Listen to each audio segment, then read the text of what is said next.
Hari ini hujan turun lagi. Beberapa orang terlihat sibuk dengan urusannya masing-masing. Ada yang merasa sedih, galau, susah, dan putus asa. Namun, sayangnya kawan, kehidupan tidak selalu berjalan sesuai harapan kita. Ada kalanya kita merasakan kebahagiaan yang luar biasa, seperti meraih mimpi atau menikmati secangkir kopi di sore hari. Ada kalanya juga kita merasakan kesedihan yang paling mendalam, seperti terjatuh ke dalam jurang kegelapan dan keputusasaan. Kita merasa kehilangan segalanya, hingga terperangkap dalam kesedihan yang sulit untuk dihilangkan. Dalam kesunyian ini, kita merasa tidak ada yang peduli dengan kita. Dalam kesendirian ini, kita merasa bahwa semua menjauhi kita. Saat-saat seperti ini, kita menyadari bahwa kehidupan duniawi kita sangatlah buruk. Kita juga menyadari bahwa kehidupan spiritual agama kita juga bermasalah yang diselimuti dengan dosa. Saat kita mencoba bangkit dan memperbaiki semuanya, iblis datang, menganggap hal ini sebagai sebuah peluang untuk melemahkan semangat serta keyakinan kita.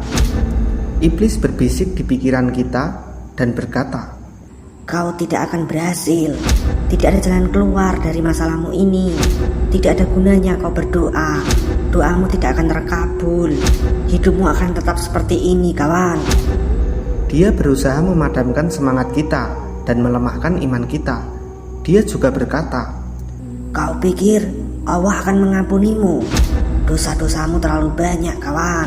Tidak ada gunanya kau bertobat. Kau telah mengingkari tobatmu ratusan kali. Percayalah, hidupmu akan terus seperti ini, kawan." Iblis tidak pernah lelah menipu kita. Dia akan terus membisikkan kata-kata dusta ke hati kita, membuat kita menjadi putus asa dari rahmat Allah, sehingga kita merasa bahwa Allah telah melupakan kita. Dia pun berbisik dan berkata, "Semua cobaan ini terlalu berat untukmu, kawan. Kau hanya membuang semua waktumu untuk berdoa. Percuma. Kau berdoa, tapi apa yang kau dapat? Masalahmu malah makin memburu. Ya kan? Allah sama sekali tidak peduli denganmu. Harusnya kau tahu itu. Dosamu sudah banyak, kawan." Iblis akan terus berbisik hingga kita benar-benar putus asa, hingga kita tidak bisa lagi membedakan antara kebenaran dan kesesatan. Bagaimana seseorang menjadi putus asa ketika kehidupan dunia dan agama tidak berjalan baik? Maka seseorang akan mudah merasa putus asa. Mereka merasa dosa-dosa yang telah dilakukan begitu besar sehingga mereka menganggap bahwa Allah tidak akan pernah mengampuni mereka. Mereka juga berpikir bahwa neraka adalah tempat mereka. Akibatnya, mereka merasa tidak ada gunanya lagi untuk berusaha. Mereka terjebak dalam kegelapan dan keputusasaan. Namun, kita harusnya berpikir, kawan.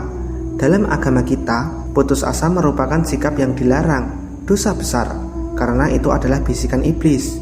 Kau tahu, kawan, Allah selalu membuka pintu rahmatnya seluas-luasnya bagi hambanya yang senantiasa bertaubat. Jika kita berputus asa, sama saja kita menutup pintu rahmat dan pengampunan serta pertolongannya. Orang-orang biasanya berpikir, Allah tidak akan mengampuni dosaku. Kawan, apakah kamu adalah orang yang meninggal tanpa iman? Tentu saja bukan. Kamu masih hidup. Kamu belum mati. Seandainya, jika dosa-dosamu dikumpulkan, itu tak lebih dari setetes air comberan sekalipun yang jatuh ke dalam samudera karunia Allah. Kau tahu, kawan, ampunan Allah lebih luas dari apa yang kamu kira. Lalu, apa yang Tuhan kita katakan? Allah berfirman dalam hadis qudsi, "Jika hamba-hambaku datang kepadaku sejengkal, aku akan datangi dia sehasta. Dan jika dia datang kepadaku sehasta, aku akan datangi dia sedesta. Dan jika dia datang kepadaku dengan berjalan, aku datangi dia dengan berlari." Allah juga berfirman dalam Al-Quran, "Wahai hamba-hambaku yang melampaui batas terhadap diri mereka sendiri, janganlah kamu berputus asa dari rahmat Allah. Sesungguhnya Allah mengampuni dosa-dosa semuanya." Percayalah kawan-kawanku semua, Allah Maha Pengampun. Allah sayang kepadamu. Allah ingin kamu mengangkat tanganmu untuk bertaubat sekarang. Allah sayang kepadamu. Allah juga menawarkan bantuan untukmu. Allah berfirman, dan segala nikmat yang ada padamu datangnya dari Allah. Kemudian apabila kamu ditimpa kesengsaraan, maka kepadanyalah kamu meminta pertolongan.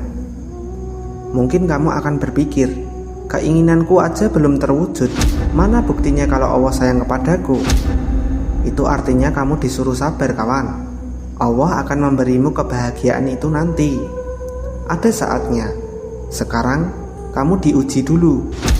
Dunia tempat ujian, kawan. Jika kita berhasil melewati ujian ini, kita akan mendapatkan hadiahnya. Dan apabila hamba-hambaku bertanya kepadamu Muhammad tentang aku, maka sesungguhnya aku dekat. Aku kabulkan permohonan orang yang berdoa apabila dia berdoa kepadaku. Hendaklah mereka itu memenuhi perintahku dan beriman kepadaku, agar mereka memperoleh kebenaran. Oke, bayangkanlah sekarang, jika Allah tidak pernah baik kepadamu, kenapa Allah memberikan kesempatan hidup untukmu, memberikan sumber kehidupan untukmu? Setiap kali kita menikmati segelas air putih yang menyegarkan atau sepotong buah yang manis dan lezat, ingatlah kawan, bahwa itu adalah anugerah dari Allah. Allah telah menyediakan segala kebutuhanmu untuk hidup, dari biji yang ditanam di tanah hingga menjadi buah yang siap dimakan. Semua adalah proses yang sangat menakjubkan. Jika Allah begitu memperhatikan kebutuhan jasadmu, bagaimana mungkin Ia tidak memperhatikan jiwamu? Maka bertaubatlah kawan, Allah masih sayang kepadamu. Jika kamu bertaubat, tentu Allah akan membukakan pintu rahmatnya untukmu. Allah yang akan mengampunimu, bukan iblis. Maka bersabarlah kamu, sesungguhnya janji Allah itu benar. Dan mohonlah ampun untuk dosamu dan bertasbihlah seraya memuji Tuhanmu pada waktu petang dan pagi. Mungkin kamu berpikir, baiklah, aku akan berubah. Namun sekarang bukan waktu yang tepat.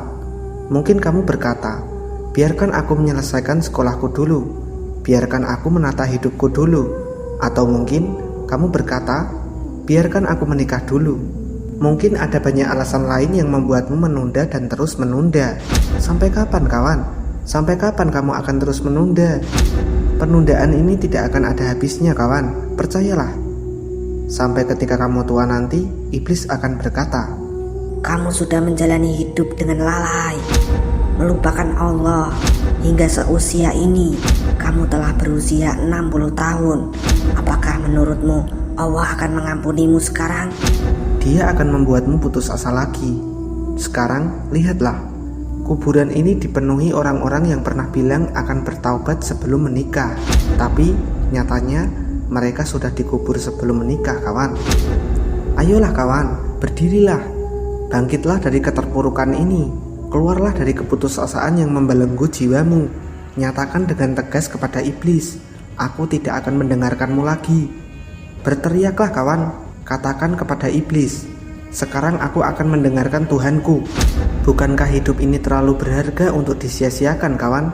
Berdirilah kawan, kau harus berdiri untuk mengangkat tanganmu, untuk mengatakan takbir, untuk mengerjakan sholat, untuk bertaubat. Kau dengar apa yang orang itu katakan? Lucu sekali. Sekarang keputusan ada di tanganmu, kawan.